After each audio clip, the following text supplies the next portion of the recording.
Oliver being left to himself in the undertaker's shop, set the lamp down on a workman's bench, and gazed timidly about him with a feeling of awe and dread, which many people a good deal older than Oliver will be at no loss to understand. An unfinished coffin on black trestles, which stood in the middle of the shop, looked so gloomy and deathlike that a cold tremble came over him every time his eyes wandered in the direction of the dismal object, from which he almost expected to see some frightful form slowly rear its head to drive him mad with terror. Against the wall were ranged in regular array a long row of elm boards cut into the same shape, and looking in the dim light like high-shouldered ghosts with their hands in their breeches pockets. Coffin plates, elm chips, bright-headed nails, and shreds of black cloth lay scattered on the floor, and the wall above the counter was ornamented with a lively representation of two mutes in very stiff neckcloths, on duty at a large private door, with a hearse drawn by 4 black steeds approaching in the distance. The shop was close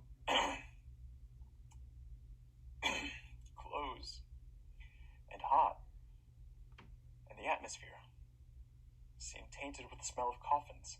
The recess beneath the now counter, in which his flock mattress was thrust, looked like a grave. Oliver, being left to himself in the undertaker's shop, set the lamp down on a workman's bench, and gazed timidly about him with a feeling of awe and dread, which many people a good deal older than Oliver will be at no loss to understand. An unfinished coffin on black trestles, which stood in the middle of the shop, looked so gloomy and deathlike that a cold tremble came over him every time his eyes wandered in the direction of the dismal object, from which he almost expected to see some frightful form slowly rear its head to drive him mad with terror. Against the wall were ranged in regular array a long row of elm boards cut into the same shape, and looking in the dim light like a high-shouldered ghosts with their hands in their breeches pockets.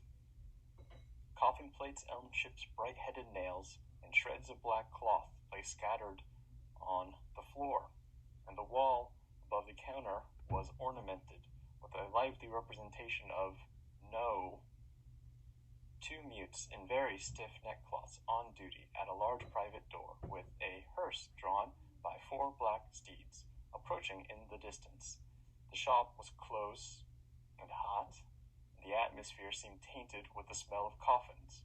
The recess beneath the counter in which his flock mattress was thrust looked like a grave. Nor were these the only dismal feelings which depressed Oliver. He was alone in a strange place, and we all know how chilled and desolate the best of us will sometimes feel in such a situation. The boy had no friends to care for or to care for him. The regret of no recent separation was fresh in his mind. The absence of no loved and remembered face sunk heavily into his heart. But his heart was heavy, notwithstanding, and he wished, as he crept into his narrow bed, that there were his coffin, and that he could be laid in a calm and lasting sleep in the churchyard ground, with the tall grass waving gently above his head, and the sound of the old deep bell to soothe him in his sleep. Oliver was awakened in the morning by a loud kicking at the outside of the shop door, which, before he could huddle on his clothes, was repeated in an angry and impetuous manner about 25 times, and when he began to undo the chain, the legs left off their volleys, and a voice began. "Open the door, will you?" cried the voice which belonged to the legs which had kicked at the door. "I will directly, sir," replied Oliver, undoing the chain and turning the key. "I suppose you're the new boy, aren't you?" said the voice through the keyhole. "Yes, sir," replied Oliver. "We're in it now. How old are you?" inquired the voice. 11, sir, replied Oliver. Then I'll whop you when I get in, said the voice. You just see if I don't, that's all, my workhouse brat. And having made this obliging promise, the voice began to whistle. Oliver had been too often subjected to the process to which the very expressive monosyllable just recorded bears reference, to entertain the smallest doubt that the owner of the voice, whoever he might be, would redeem his pledge most honorably. He drew back the bolts with a trembling hand and opened the door. For a second or two, Oliver glanced up the street and down the street and over the way, impressed with the belief that the unknown who had addressed him through the keyhole had walked a few paces off to warm himself. For nobody did Oliver see but a big charity boy sitting on the post in front of the house, eating a slice of bread and butter, which he cut into wedges the size of his mouth with a clasp knife, and then consumed with great dexterity. I beg your pardon, sir, said Oliver at length, seeing that no other visitor made his appearance. Did you knock? I kicked, replied the charity boy. Did you want a coffin, sir? Inquired Oliver innocently. At this, the charity boy looked monstrous fierce, and said that Oliver would stand in need of one before long if he cut jokes with his superiors in that way. You don't know who I am, I suppose, workhouse, said the charity boy in continuation, descending from the top of the post, meanwhile, with edifying gravity. No, sir, rejoined Oliver. I'm Mr. Noah Claypool, said the charity boy. Yes, all right. And you're under me. Take down the shutters, you idle young ruffian. With this, Mr. Claypool administered a kick to Oliver and entered the shop with a dignified air, which did him great credit.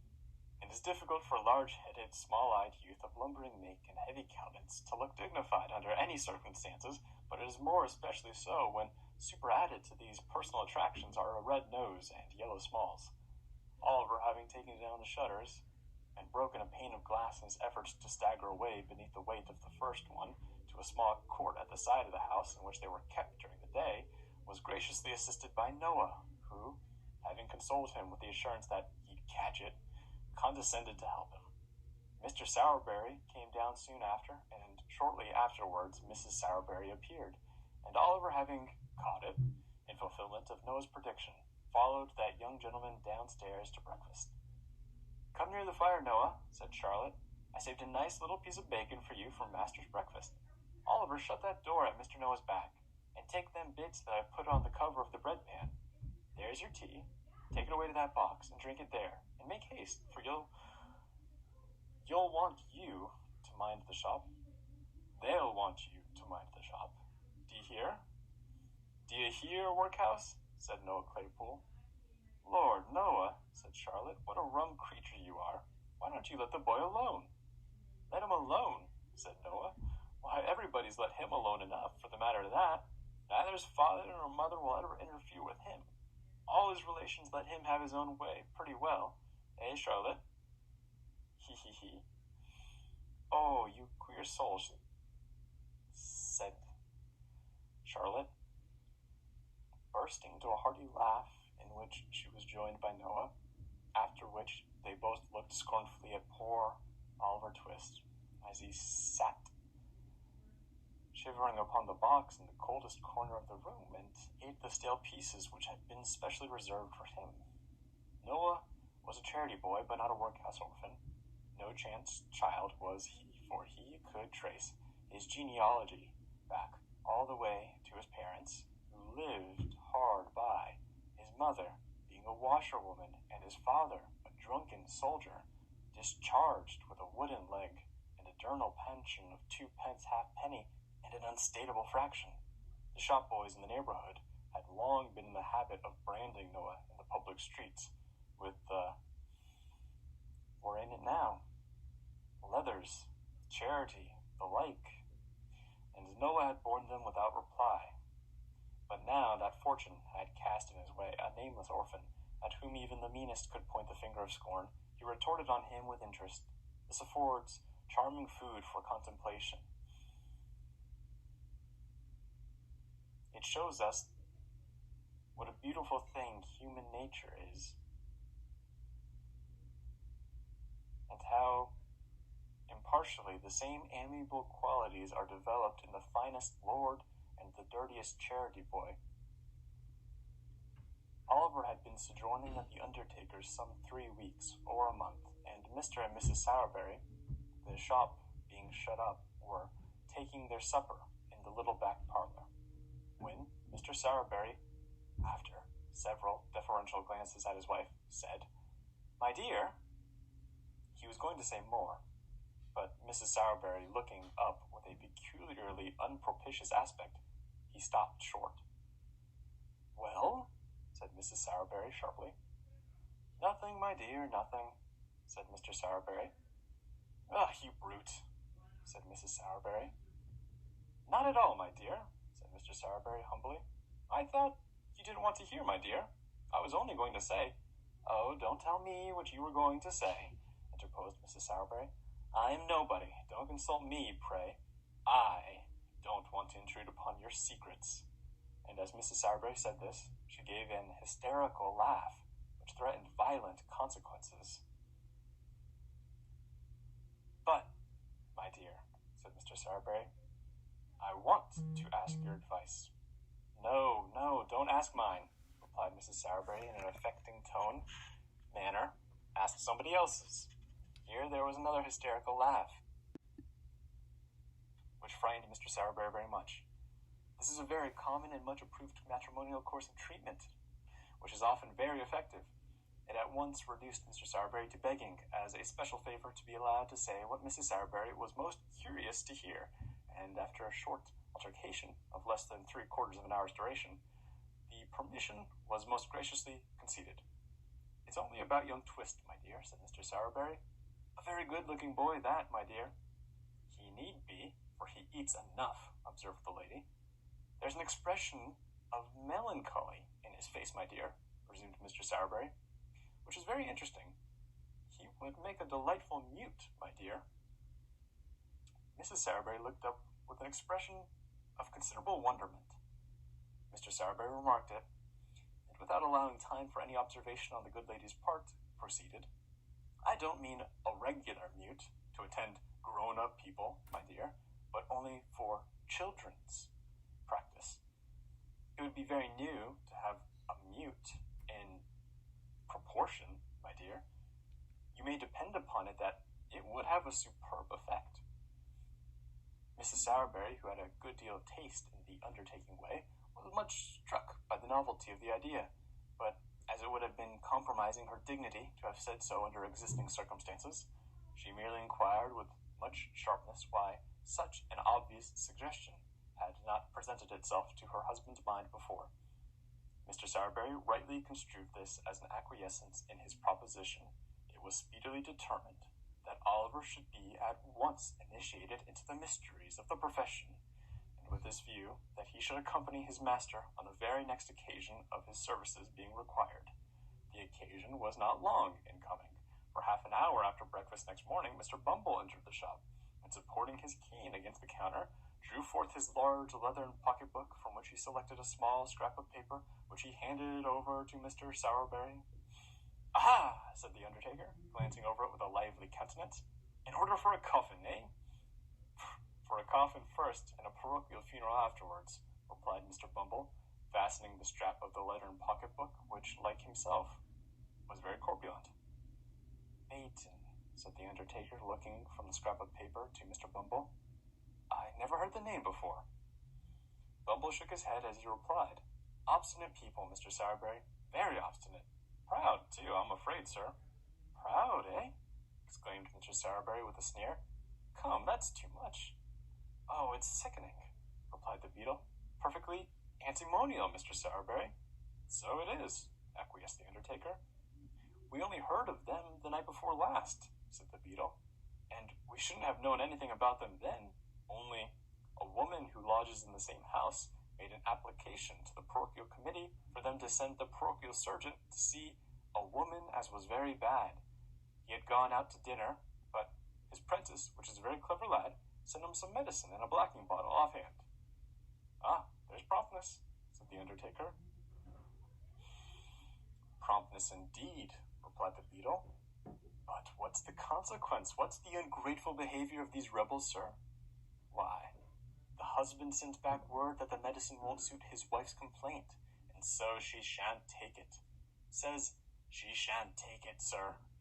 Good, strong, wholesome medicine, as was given with great success to 2 Irish labourers and a cold heaver only a week before.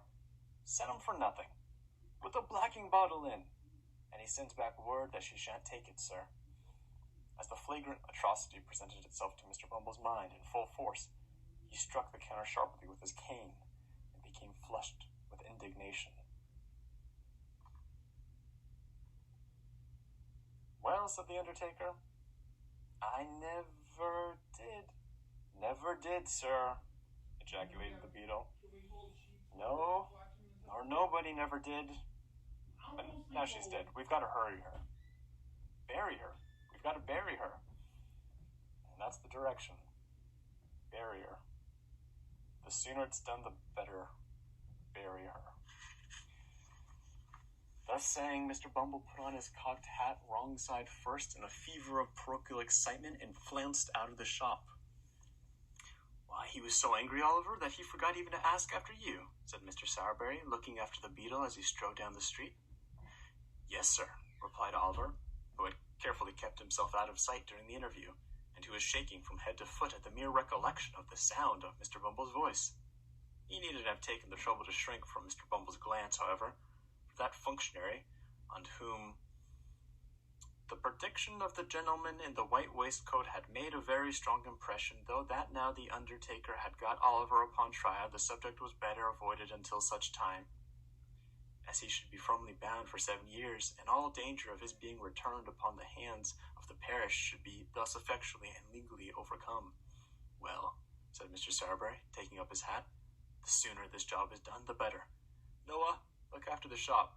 Oliver, put on your cap, and come with me. Oliver obeyed, and followed his master on his professional mission. They walked on for some time through the most crowded and densely inhabited part of the town, and then striking down a narrow street more dirty and miserable than any they had yet passed through, this is not London, by the way, paused to look for the house, which was the object of their search. The houses on either side were high and large, but very old, and tenanted by people of the poorest class, as their neglected appearance would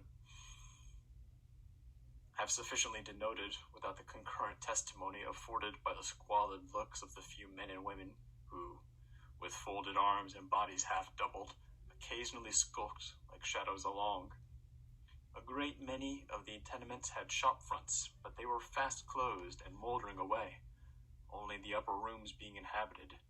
Others, which had become insecure from age and decay, were prevented from falling into the street by huge beams of wood, which were reared against the tottering walls and firmly planted in the road.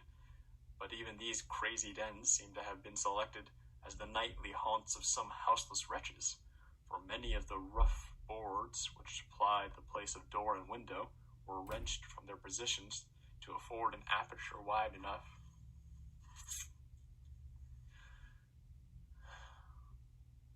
for the passage of a human body. The kennel was stagnant and filthy. The very rats that here and there lay putrefying in its rottenness were hideous with famine. There was neither knocker nor bell handle at the open door where Oliver and his master stopped, so, groping his way cautiously through the dark passage, and bidding Oliver keep close to him and not be afraid, the undertaker mounted to the top of the first flight of stairs, and stumbling against a door on the landing, rapped at it with his knuckles. It was opened by a young girl of 13 or 14. The undertaker at once saw enough of what the room contained to know it was the apartment to which he had been directed. He stepped in, and Oliver followed him. There was no fire in the room, but a man was crouching mechanically over the empty stove. An old woman, too, had drawn a low stool to the cold hearth and was sitting beside him. There were some ragged children in another corner, and in a small recess opposite the door there lay upon the ground something covered with an old blanket. Oliver shuddered as he cast his eyes towards the place, and crept involuntarily closer to his master, for though it was covered up, the boy felt that it was a corpse. The man's face was thin and very pale. His hair and beard were grizzly, and his eyes were bloodshot. The old woman's face was wrinkled, her 2 remaining teeth protruded over her underlip, and her eyes were bright piercing. Oliver was afraid to look at either her or the man. They seemed so like the rats he had seen outside. "Nobody shall go near her," said the man, starting fiercely up as the undertaker approached the recess. "Keep back. Damn you, keep back if you have a life to lose." "Nonsense, my good man," said the undertaker, who was pretty well used to misery in all its shapes. "Nonsense." "I tell you," said the man, clenching his hands and stamping furiously on the floor, "I tell you I won't have her put into the ground. She couldn't rest there. The worms would worry, not eat her. She's so worn away." The undertaker offered no reply to this raving, but producing a tape from his pocket, knelt down for a moment by the side of the body. "Ah!" said the man, bursting into tears.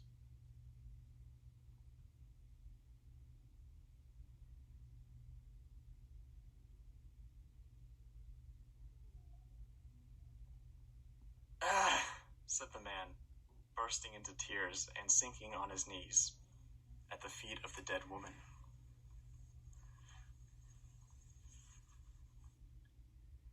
"Kneel down, kneel down, kneel round her, every one of you, and mark my words. I say she's starved to death. I never knew how bad she was till the fever came upon her, and then her bones were starting through the skin. There was neither fire nor candle. She died in the dark. In the dark. She couldn't even see her children's faces, though we heard her gasping out their names. I begged for her in the streets, and they sent me to prison.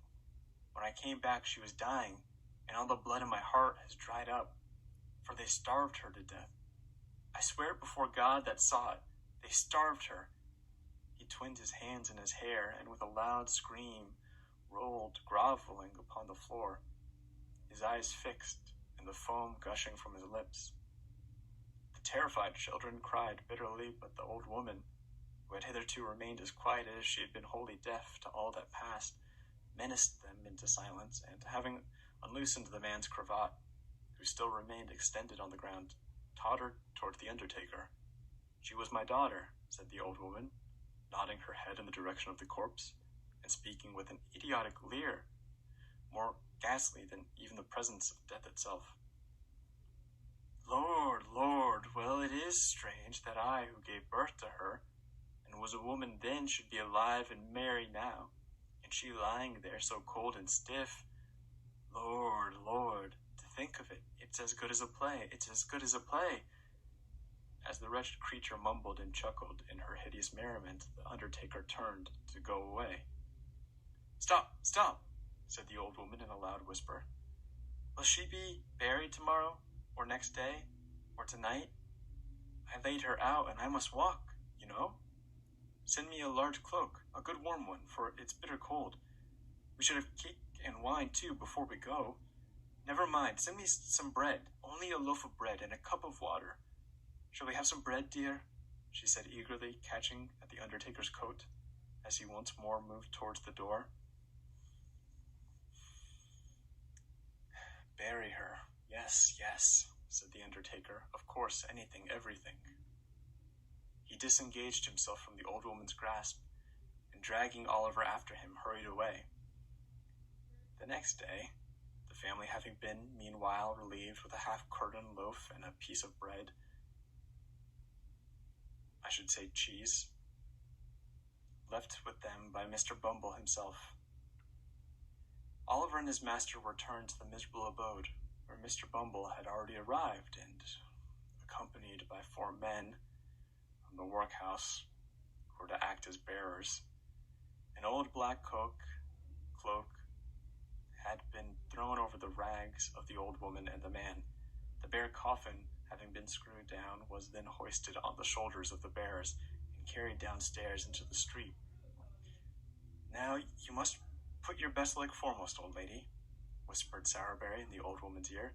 "We are rather late, and it won't do to keep the clergyman waiting. Move on, my men, as quick as you like." Thus directed, the bearers trotted on under their light burden, and the 2 monuments kept as near them as they could. Mr. Bumble and Sowerberry walked as a good, smart pace in front, and Oliver, whose legs were not as long as his master's, ran by his side. There was no great necessity for hurrying, as Mr. Sowerberry had anticipated, however, for when they reached the obscure corner of the churchyard in which the nettles grew, you hypocrite, the parish graves were made, corrupter of youth, the clergyman had not arrived, and the clerk, who was sitting by the vestry-room fire, seemed to think it by no means improbable that it might be an hour or so before he came. So they set the bier down on the brink of the grave, and the two mourners waited patiently in the damp clay, with the cold rain drizzling down, while the ragged boys, whom the spectacle had attracted into the churchyard, played a noisy game at hide-and-seek among the tombstones, or varied their amusements by jumping backwards and forwards over the coffin. Mr. Sowerberry and Bumble, being personal friends of the clerk, sat by the fire with him and read the paper. At length, after the lapse of something more than an hour, Mr. Bumble and Sowerberry and the clerk were seen running towards the grave, and immediately afterwards the clergyman appeared, putting on his surplice as he came along. Mr. Bumble then threshed a boy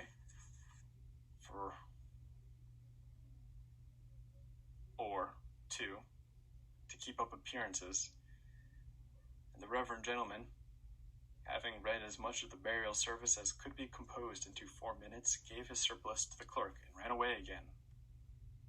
"Now, Bill," said Sowerberry to the gravedigger, "fill up." It was no very difficult task, for the grave was so full that the uppermost coffin was within a few feet of the surface. The gravedigger shoveled in the earth, stamped it loosely down with his feet, shouldered his spade, and walked off, followed by the boys, who murmured very loud complaints at the fun being over so soon. "Come, my good fellow," said Bumble, tapping the man on the back. "They want to shut up the yard."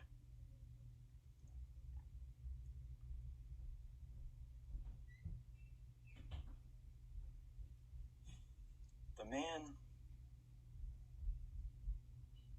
who had never once moved since he had taken his station by the graveside, started, raised his head, stared at the person who had addressed him, walked forward for a few paces, and then fell down in a fit. The crazy old woman was too much occupied in bewailing the loss of her cloak, which the undertaker had taken off, to pay him any attention. So they threw a can of cold water over him, and when he came to, saw him safely out of the churchyard, locked the gate, and departed on their different ways.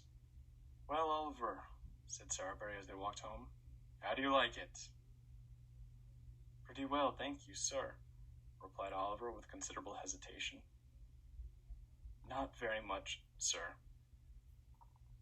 "Ah, you'll get used to it in time, Oliver," said Sowerberry. "Nothing when you are used to it, my boy." Oliver wondered in his own mind whether it had taken a very long time to get Mr. Sowerberry used to it, but he thought it better not to ask the question, and walked back to the shop thinking over all he had seen and heard.